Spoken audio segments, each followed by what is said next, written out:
Nagugulat ako. Alam mo, color pink lang to. And ito, ipapakilala ko sa introducing. Ito mga roses na to. Yan. Kinuha namin to sa isang kaibigan ni Lance. Mga 1960 pa yan. Yung mga Amazon, sasabihin nila sa asawa ko, wow, you've got a beautiful garden. Nakangiti asawa ko, sabi niya, well, it's all my wife. Agad nakakatawa, very proud ako sa aking asawa.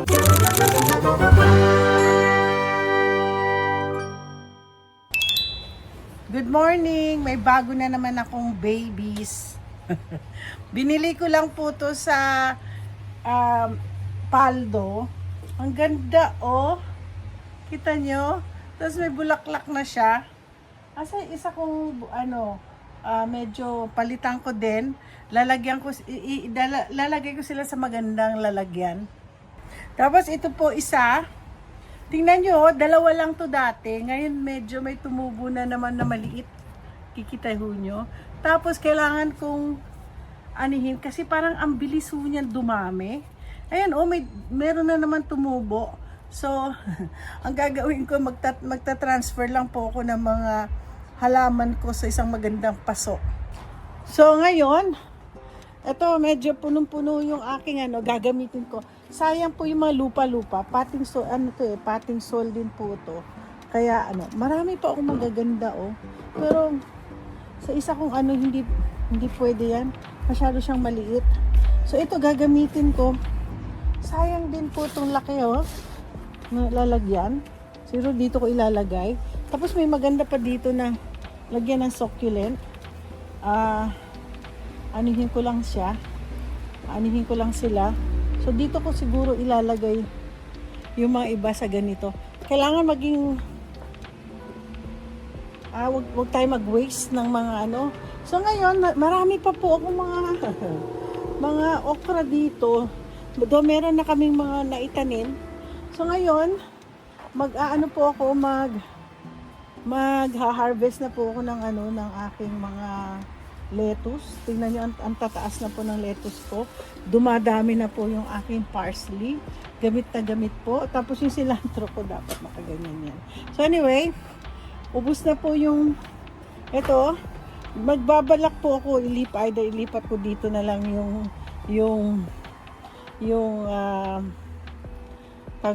okra. Kaya lang hindi masyadong sunny dito sa lugar na to eh. So kailangan either spinach ang ilalagay ko dito kasi ito yung hindi masyadong maano ng sun.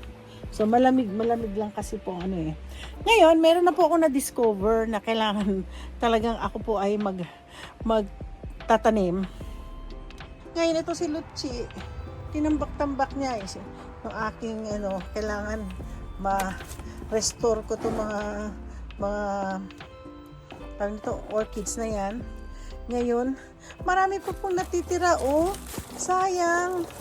Nanghinayang ako. Tapos, ito yung mga kauna-unahan ko sa aking mga succulent. Yung mga pusa-pusa na yan. Kaya lang po, wala na po, oh. Na sila. Pero pwede pa rin siguro magamit in any way. Tapos, marami pa po, oh. Marami pa po succulent. So, ngayon, ito na lang natitira sa mga potting soil ko. Ito lang ang potting soil ko. Ito kasi topsoil to eh. Topsoil. Topsoil kasi siya. Pero ito, potting soil. Kasi ang potting soil, may mga mga ganito, oh. Yan. So, pwede ko pa siguro. Pero huwag tayo manghinayang. Napansin ko, meron pala ako isang ito talaga si Luchi. Dito niya nilagay. Ito po. Marami pa po ako nito. Ngayon, ito po. Tatawagan ko isang kliyente ko na may yung nagtatapo ng mga basura. So ito mga basura ko dito, dami po, oh. Ito yung mga nasira akong mga massage sa paa. So mga iba dyan, marami kung pwede pang makita eh. Ito po yung aming heat pump. 3 beses na ko napalitan yan. So, pwede po siguro magamit pa yung maiba dyan, oh. Sayang eh. Nangihinaya ko. Tapos mayroon pa yung isa dito malaki-laki, oh. Kukunin ko ito. Sayang, oh. Uy, naku, meron pang mga succulents sa loob. Ay, ang malaki oh. Gagamitin ko kasi mga malalaki dapat. Ngayon, ito po yung aking compose. Ito yung Christmas tree ko last Christmas. Ngayon, ito, let go na to. Let go. Marami ako ile-let go. Lahat po, pag napansin niyo ho, ito, parang mga garbage po, ano. Pero yung iba dito, compost yan eh. Compost. So anyway, yung sa loob dyan, marami po akong tatanggalin. Lilinisin po namin to. Ngayon, nakita ko nyo, yung palinis ko din yun kasi galing sa puno na yan. Alam mo, mahalo pa. Alam niyo kung magkano? Sabi ko sa kapitbahay ko, ako na lang magtanggal ng punong yan.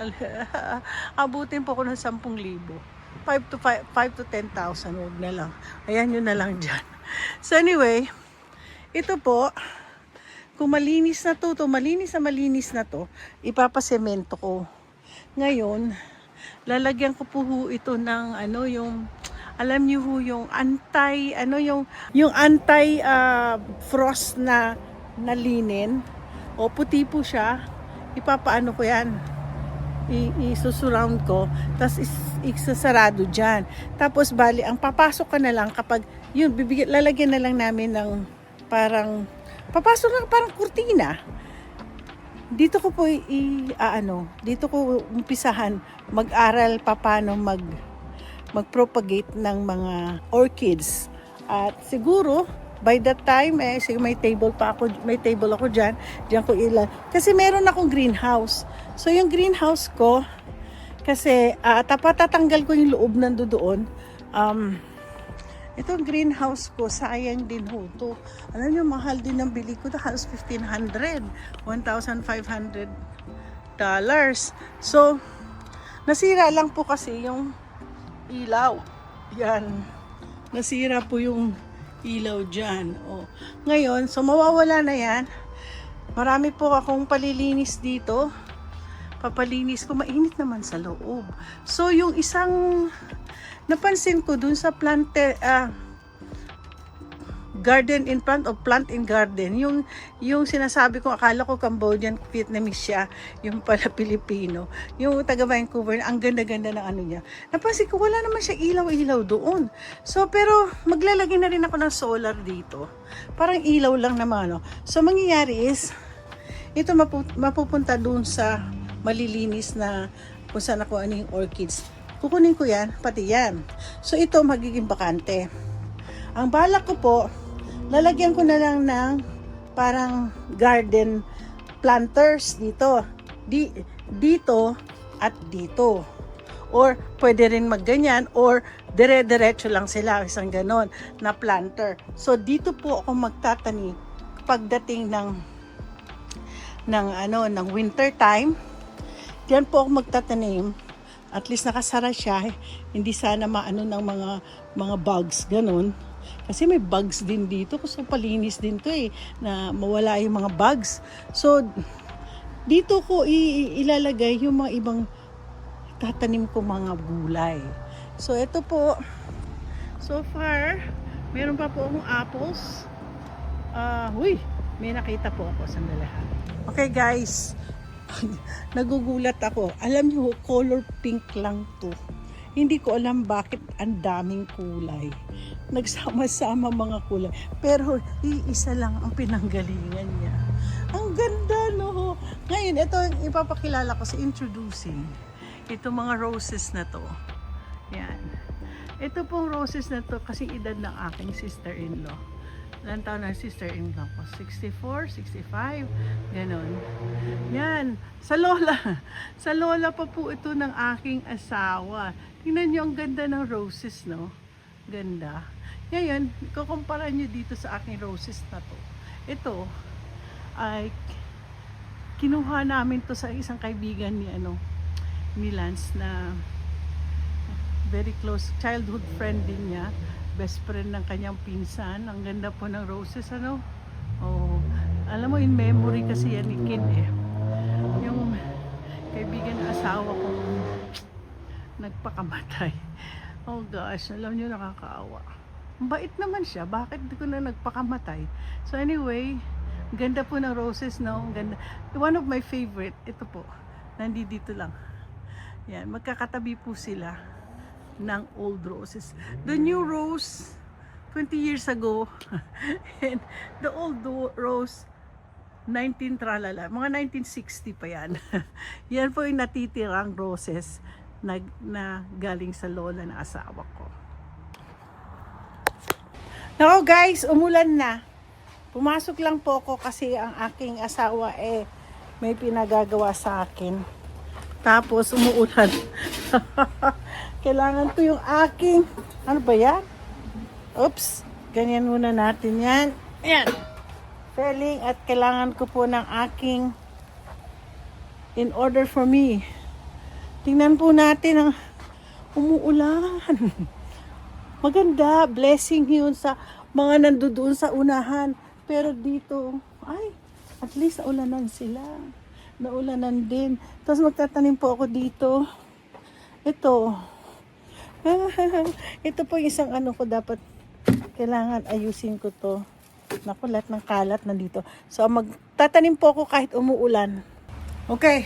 Umuulan. Basang-basa na likod ko. Tingnan nyo mga ang kamay ko. So far, nakatapos po ako ng isa. Nakakita po ako ng medyo malaking pot. So, nilagay ko siya dyan. Hopefully, tama na yan dyan. Kasi maliit. Imagine nabili ko mura lang po to. Siguro mga $14-15 lang. So, maliit na no. So, kailangan ko lalagyan. Tapos, ito naman, okay lang. Alam ko, lumalaki din yata ito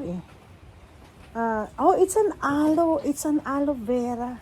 So, anyway.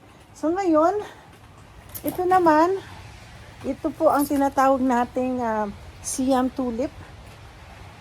Kinikip ko to, nilalagay ko dyan, just in case makalimutan ko ang pangalan. At kasi dito may mga instruction. So, this is more on place in bright location. Water really thoroughly, keeping the soil or even moist. Fertilized moderately. Remove the faded blooms in base of stem. Gaya nito, sabi, tanggalin daw mga yan. So, ganyan po ang mga plants. Alam niyo po, tinuro yan sa akin kasi minsan tamad po kaming magtanggal. So, pag may nakikita tayong mga ganyan, tatanggalin natin. Alam niyo, si Manay Day na lang po ang matyagang magtanggal sa mga halaman ko. Tapos, tingnan niyo po, may tumutubo na naman pong bulaklak. Kita niyo, yan. So, ito, kasi po, sa maliit lang na pot, sa ganitong pot lang siya. So, syempre, lagay natin sa isang malaki pa, ito ay lalago. So, later on, baka pwede natin, hindi lang po. Hindi lang po ito. May papakita ko sa inyo, ito po, Cha-cha-cha-chan. Makikita ko ba niyo? Ipakita ko na lang dito. Meron na naman pong tumubo na bulaklak. Ang kakatuwa, ang tawag dito ay Siam tulip. So, ilalagay ko na siya dun sa, teka, sandali ha.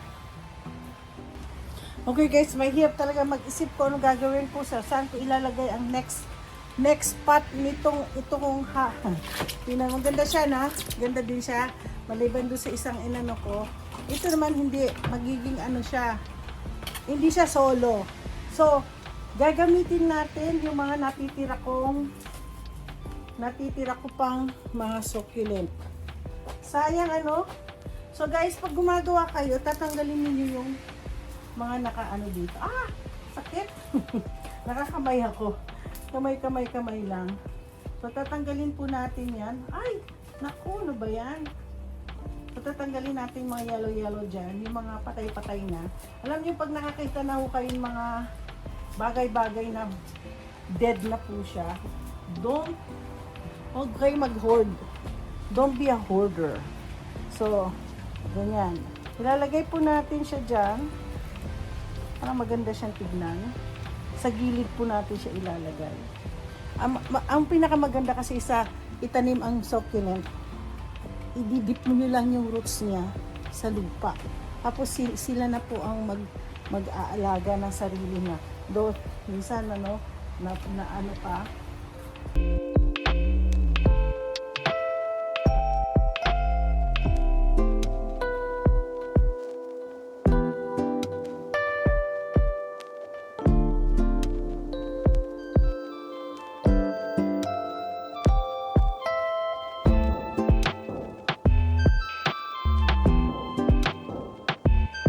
Cha-cha-chan! Ayan na po ang aking ginawang succulent. So, ganito pong ginawa ko. Alam niyo po, pinakamahirap ay mag-isip. Paano mo? Ngayon, wala na po. Ubus na po.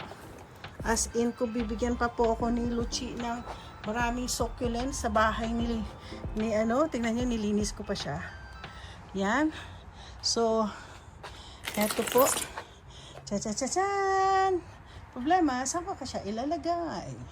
Dito ko siguro sa gitna ng ano na, ng table, pero kasi maganda siya maging centerpiece din po, no? Yan. Ang aking magiging ano na lang ay aking mga aloe vera. May dalawa pa akong aloe vera dyan. Kailangan pala lalagyan ko, itanim ko sila sa malalaking box. Bucket. Okay. Dito ko muna ilalagay itong succulent arrangement ko. Kasi dito, hindi ako pwede magano. Kasi kay Lance ito eh. Ito yung kanya ko. Ay, alam ko na. Ilagay ko sa gitna. Yan. Okay. Okay guys. Ay, ang kamay ko po ay masyado nang madumi.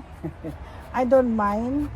Lalo na kapag farmers ka, you don't care what you're gonna be how you look.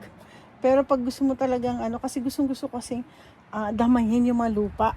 So yung mga, marami pa po ako ditong, ang tawag nito, okra. Mag-iisip po ako kasi ang gaganda po eh. Alam niyo nung inano ko to, ang ganda ng mga roots niya. Tingnan niyo po, pag nakita niyo mayroon ng matumutubo oh. So yung roots niya, tingnan niyo oh. So, pagdating bukas ni Luchi, we have to go find a place where we can still, kasi madami po talaga akong okra. May isa pa ako, isang malaking planter at saka yung nasa dulo. Tignan natin, hindi ko pa makita kasi basa umulan at sana huwag naman uli umulan. So dito ko po nilagay, dito po nanggaling ang aking lettuce na ubos na. May natitira pa akong lettuce. Ito ibang klaseng lettuce. I think this is the romaine. Romaine po to. Magpipik na ako para biyak kayo mother-in-law ko. Pipik po ako nito. Tapos pag natanggal natin yan, siguro dito ako magtatanim ng kangkong. Kangkong kasi paborito ko. So guys, gusto ko ipakita na sa inyo yung, pero may mga changes. Kasi may smoker pa ako na nasa loob ng garage. Ipalalabas ko smoker kasi gusto ko pong mag-smoke na inspire po ako kay Celsa sa pag-smoke niya ng chicken at saka mga fish, ganon. So ngayon yung mackerel, gusto kasi nakatikim po ako sa Edinburgh, sa may Scotland, ng smoke na mackerel. Bibilisan ako dito, wala pong gumagawa na smoke mackerel. So ako ang unang gagawa. So pati galunggong siguro pwede tayo tapos ayok magnegosyo. Mamimigay na lang po ako ng mga smoke fish. So ipapakita ko sa inyo ang aking kusina. Back patio na may kusina. So ito na po. Ito, meron po akong lutuan, pero meron din ako nandoon nakatago doon, no. Yung aking palilinis ko yan next week kasi mayroon kaming party dito, yung halo-halo party. So ito binili ko to. Ito ay lutuan gamit ng wood. Okay? Bibili po ako ng wood. Tapos ito naman po, dito naman sa maliitan lang, sa sandalian lang na barbecuean through charcoal. Ito po yung sa asawa ko, hindi ko po yan ginagalaw. Ito kasi high-tech to naka yan meron pang mga Ginawa niya, naglinis po siya. Iisa lang pong steak ang kanyang lulutuin ho. Ayoko po. Ayoko po ng mga ganyang klase. But may smoker din yan eh. Kaya ayoko ng ganyan. So ngayon, iniba ko na yung lutuan ko. Ito po yung lutuan ko. Bibili pa ako sa Shinshin ng yung kanyang propane. So ganito mangyayari. So ganyan. Maganda po kasi ang dream ko kasi talaga range, no? Gas range, hindi electric range. Oh my God. Gusto ko pong gamitin ang range kasi po ang range maganda po kasi ang para makapagluto ako ng wok. Pwede kong tanggalin din ito pag luto ako ng wok. Alam niyo yung wok na latte, yung wok. Anyway, kasi dito hindi kami pwedeng bumili ng gas range kasi ang aming bahay, ever since buhay pang ko, is ito kasi buong area is electric grill. Electric range. So, ito po ang aking kusina. Siyempre, may mga lalagyan tayo. Siyempre, may inspire po tayo na meron tayo. Nandito yung succulent natin. So, habang tayo nagluluto po ko. Mga kaibigan ko, nandiyan po. Naghihintay. Bibili pa po ako ng 6 na upuan dahil ayoko na pong gamitin yung yung ganitong plastic. Kasi alam niyo po, sa totoo lang, this is already like 16 years. Yan ang kauna-unang upuan. So, nakakatulong pero bibili pa ako ng folding chair. So habang ayan po ang aking yan ang aking workstation pag nakoy gumagawa, nagtatanim, nagge-germinate, gumagawa ng seeds. So yan na po ang aking So, papakita ko from here. Yan. So nakikita nyo dito po ako kumakain. Mas gusto kong kumain. Umuulan pa rin. So yan. Yan. So yan. Welcome to the patio. Patio tawag kasi na back patio. So guys, salamat at sinamahan nyo akong nag-garden. Kumain kanina. Nag-garden. Alam nyo, ganito talaga ako pag ako nag-garden. Yeah. I don't mind people bashing me with this, and it's really a good feeling na nakakapag-garden ka. It's a good therapy. So guys, kung medyo kayo ay go to your garden. Think about something that you can do to make your surrounding beautiful. Alam niyo po, 21 years ago 21 years na po kami sa September ni Lance. Itong bahay na to, wala. Bare po lahat. Puro lahat halaman ng lola ng asawa ko. Tapos ito, wala. Dito, puro bato. Kaya pag pumupunta mga kaibigan ng asawa ko, wow, this is now a home.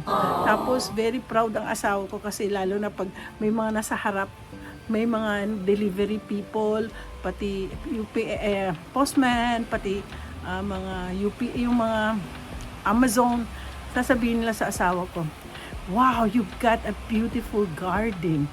Hindi pa nila nakikita ang back patio ko, no? Alam mo, sabi niya, kung nakangiti asawa ko, sabi niya, well, it's all my wife. Good, nakakatawa, very proud ako sa aking asawa. So, I'm very proud. Alam niyo, pati ang biyanan ko, pag pumupunta siya dito sa bahay ko, sabi niya, wow, you make the house so beautiful. Kasi alam mo, very sentimental si mother-in-law. Kasi this is where she grew up. Dito she was born. Ito ang bahay ng tatay niya. Tapos, namatay yung tatay niya. Syempre, may bago siyang basta dito siya. Tapos sa school nila, malapit lang dito, Catholic school siya. So, binibisikleta lang niya noon papunta school, So anyway, thank you very much po. Sana nag-enjoy kayo dito sa aking pagtatanim at paglilinis ng aking back patio at tinuro ko kayo sa aking back patio. Ito na po. Final na po. Si Roel hindi pa tapos na. Salamat po. Don't forget to like and subscribe.